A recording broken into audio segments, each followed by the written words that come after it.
An agent's duty to disclose material facts known to them is not limited to disclosures of the property's physical condition.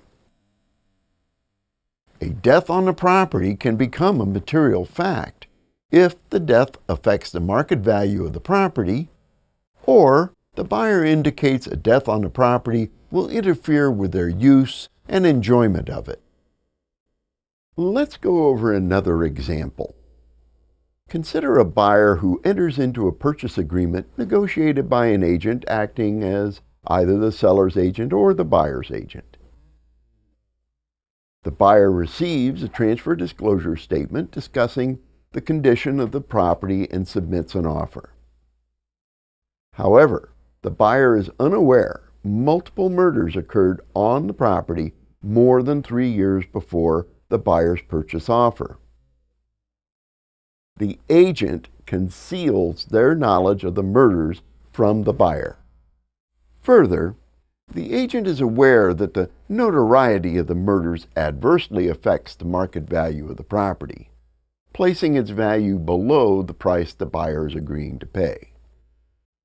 The transaction closes, the buyer occupies the property. Later, the buyer learns of the murders. Upon discovery, the buyer sues the agent to collect their price-to-value money losses. The buyer claims the agent had a duty to disclose the deaths since the agent knew the property's market value, due to the stigma of the deaths, was measurably lower than the purchase price paid.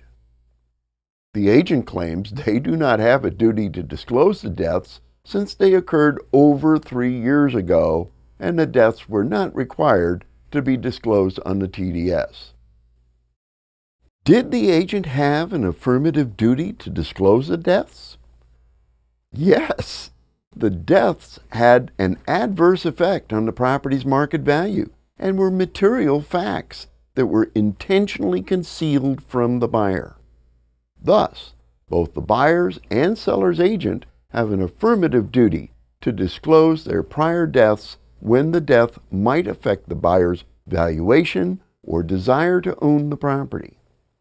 And, as before, when it comes to the degree of responsibility owed, the buyer's agent has a specific agency duty to represent the buyer, whereas the seller's agent has a general duty.